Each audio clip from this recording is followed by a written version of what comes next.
The Goldberg outrage is fake. It's fake. I investigated. Oh, I dropped my pink pen. I gotta give you some tough love. We need to discuss because this Goldberg outrage that we feel, okay, maybe it's not fake, but I think I gotta get into it in order to explain to you where I'm coming from. I gotta give you the findings of my investigation and what that means for us as fans. Let's get into it. Here's the thing, by the way, the blue house, the dead neighbor. If you know, you know. Anyways, I've never been the biggest Goldberg fan. I'm not even a WCW girly.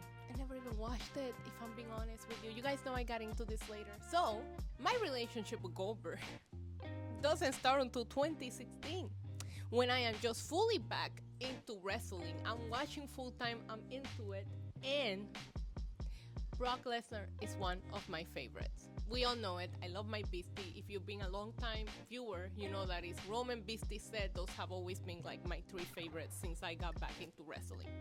So, when Goldberg comes back in 2016, yes, I do my research. I know what happened between them at WrestleMania 20 and all that, but I'm rooting for Beastie here because obviously he beat the streak. He destroyed John Cena at SummerSlam. They're not gonna let this old man returning beat him, right? Right? Well, that's not what happened. I wonder if I still have the picture of me crying in front of my TV when Brock lost a Survivor Series to Goldberg.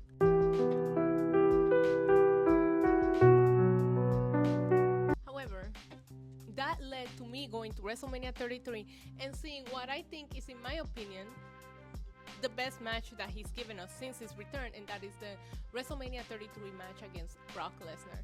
It was on my bucket list back then. My bucket list changes like yearly for loving wrestling, but it was in my bucket list back then to see Brock win a championship live, and I got to do that at WrestleMania 33 when they put on that banger, meaty, hard-hitting 5-minute match, I think it was, where Brock gains the Universal Championship from Goldberg. However, in order for that match to become a Universal title match, Goldberg had to beat Kevin Owens, and that pissed me off because I was into Kevin Owens and Jericho at that time, and the Festival of Friendship is one of the greatest pieces of television I ever seen.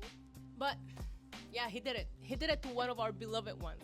In the middle of a run, in the middle of a feud that mattered a lot more than anything that Goldberg was doing. I don't care if he eliminated Brock at the Royal Rumble. Well, I do care because that right there was reason enough. He beat him at Survivor Series and he eliminated him from the Rumble. I don't think we needed. You good? I don't think we needed to do it for the title. So when he does that to Kevin Owens, I feel like that is where our hate, no love relationship begins with Goldberg, because this isn't even a love-hate relationship. This is an all-hate relationship at this point with Goldberg. It's hot as hell out here, guys. Anyways, back to my investigation. I'm still trying to figure out, why do we hate Goldberg so much? And I'm like, yeah, it definitely started with the Kevin Owens thing. But you know, when it really got really bad, and this is when it really hit home, because I love Kevin Owens, but I love Bray Wyatt more than Kevin Owens. And The Fiend, The Fiend was fucking special, man. Oh no, the mailman. Oh, he hasn't seen him yet. No. Hold on.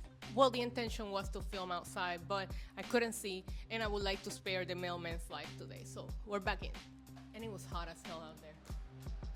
I was talking about The Fiend. The Fiend was special. Now I'm gonna tell you something. When Bray Wyatt came out with the concept of The Fiend, I was mind blown. It was like a you had to be there kind of situation. The Bray Wyatt, the Firefly Funhouse segments, and see them progressively get darker and darker until he reveals The Fiend. I'll never forget all of the things that I felt. You know, you wanna see a secret? Oh, I still get chills just thinking about being able to like watch that live. I think my reactions are actually still on my channel. And for me, I kind of wanted Bray Wyatt's Fiend to be somebody that came for revenge. I wanted the Fiend to avenge all of Roman. Bro, why are you on the couch? Okay, so like I was saying, I wanted the Fiend to avenge all of Bray Wyatt's big losses. I was thinking when he first came out with the Fiend of Bray's biggest feuds, that he didn't win. I was thinking about his feud with, the first feuds that I thought about was obviously John Cena, Roman Reigns, and Randy Orton. So I thought that the Fiend would be like some kind of alter ego that would avenge all of the things, all of the wrongs that were done to Bray. But they had a different direction for it. And as soon as they started putting the Fiend in title pictures, I didn't think it was what we needed to do. I thought the Fiend needed to be a special attraction that Bray only brought out on special occasions. But I can do a whole different deep dive, investigated demon file style video on the Fiend. Let me know if you want that in the comments. But they did. They put the title on him after a terrible Hell in a Cell, and you all know how that went. But the Fiend did become Universal Champion. He even had his custom title, which was expensive as hell. Well, when you look at the landscape now, it really wasn't that expensive, but expensive as hell, but he had his custom belt. I thought this was a long-term thing, and then he fucking showed up. Goldberg came back, ended the Fiend, no sold the spookiness, no sold the what the hell is this. He never once acted scared of the fucking Fiend. He beats him for the Universal Championship. We do have a reason to be outraged at what Goldberg has done to us, at the PTSD that Goldberg has given us, because he took away world titles for two of our beloved guys that deserve to be on these title reigns, Kevin Owens and Bray Wyatt. So, before I give you the reality of the situation, I need you to understand that I get it. I get it. You guys know how I feel about Bray. Can't even talk about him without getting a knot on my throat. Like Kevin Owens, the fact that he never went on to win a world title after that, and that's how it ended, that will never sit right with me, especially now that we don't even know if we're gonna be able to see him again. So I do think that we have a certain right to get this PTSD, to be this outrage every time that Goldberg comes back. But we tend to assume that he's just gonna go on and win and bury these people, because we have focused so much on the people that Goldberg fucked over. But what we have never talked about is the people that Goldberg put over. Because believe it or not, Goldberg has lost more title matches that he has won since he came back. It's time for the hard reality.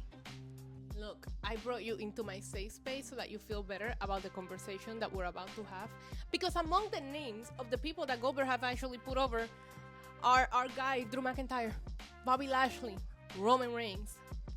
I did my investigation, which was inspired by an amazing Cultaholic video that breaks down the history of Goldberg and all of his matches since coming back. Please go check it out. Tom is an incredible storyteller, but he inspired me to start thinking about things, and I researched. Since coming back in 2016, Goldberg has had 7 title opportunities.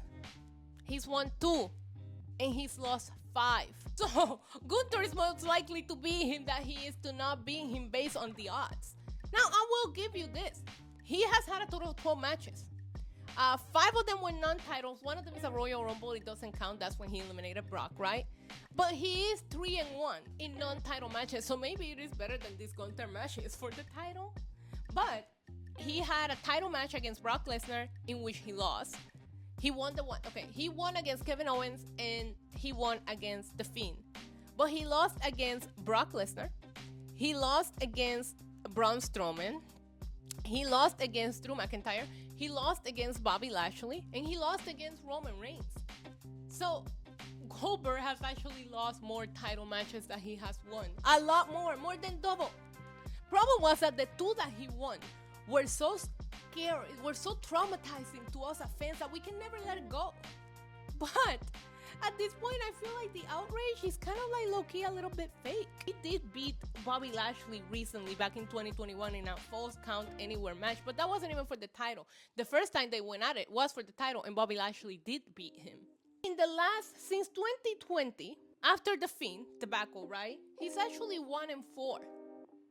And he just wants a retirement match. Now, I will post a public apology if he beats Gunther. But my question to you guys is this fake outrage? Do we have a little bit of PTSD from what he did to The Fiend and Kevin Owens? Because when you look at this whole story overall, yes, I know he says you're last back in 2016 and that was a big fat lie, but we get lied to in wrestling every day. But is it really that big of a deal that he's coming back? I mean, for me, I don't enjoy his matches. I don't think he looks like he can go. Maybe he'll prove me wrong, but seeing him come out and seeing him try to get out of the ring on Monday was a little bit concerning. But when I look at the last few matches that he had, like, my main concerns, like, are not really him beating Gunther for the title. Is he gonna hurt Gunther? Can he go? Because in those non-title matches, there is a terrible match with The Undertaker, which The Undertaker won, by the way. Out of 11 total matches since coming back, he is 5-1, 6 losses. 2 were for titles, right? Two of those wins were for the title. One was the Falls Count Anywhere match with Bobby Lashley. The Brock Lesnar stupid SummerSlam match. Which one am I missing? Dolph Ziggler at SummerSlam, which Ziggler made him look like $1 million. Shout out to Nick Nemeth, because bless his heart. I actually really enjoyed that. What have I enjoyed since Goldberg came back? I hated that he beat Brock at SummerSlam, but as somebody that just got back into wrestling like around 2014 outside of Brock doing what he did to Cena, I don't remember being so shocked until that match. So it might have been the first time that I was like, holy shit, what did I just watch? At a time that I was fully invested, full in. So I hated that Brock Lesnar lost to him, but I loved the fact that he had the internet talking. Like, it was my first time experiencing that as part of the internet wrestling community. But I mean, so I guess I gotta say I kind of enjoyed the angle, and it led to a banger. I did like his match with Brock at WrestleMania 33. I like the SummerSlam match, and I remember at that moment thinking, if that's how we use Goldberg, that's harmless. Yeah, that's not what happened, right? I thought the Falls Count, I might have to revisit it. I love Roman just saying, I'm gonna Goldberg, and just finish him off quite fast, right? But my question to you guys is it PTSD fake outrage at this point? Because the guy hasn't really done shit in forever. Why are we still so mad? Why does everybody else deserve to be celebrated, and does everybody else deserve to have these amazing farewell tours or amazing send-offs like what AEW did for Sting? I loved everything about that. But when it comes to Goldberg, because we hated something that, I don't know how much creative control he has, but somebody that doesn't even have anything to do with creative anymore is the person that put Goldberg in those situations. So why are we, because he sucks, because he can't wrestle? Yeah, okay, I get that part. But it's like, he is a big part of, he did a lot of good things for WCW. He is a big name. His fan base is crazy. And I gotta tell you something. I told you I'm not the biggest fan. I started the video telling you I didn't watch WCW. But when I was in Atlanta, that energy in the building, when the pop that he got, it was almost contagious. So yeah, that's it. It's fake outrage, and we need to get the fuck over it. Let me know what you think in the comments down below. I hope you enjoy my investigative series part 2. Until next time. Oh, yeah, don't forget to like and subscribe and all those things. Okay, until next time. Adios. Mwah.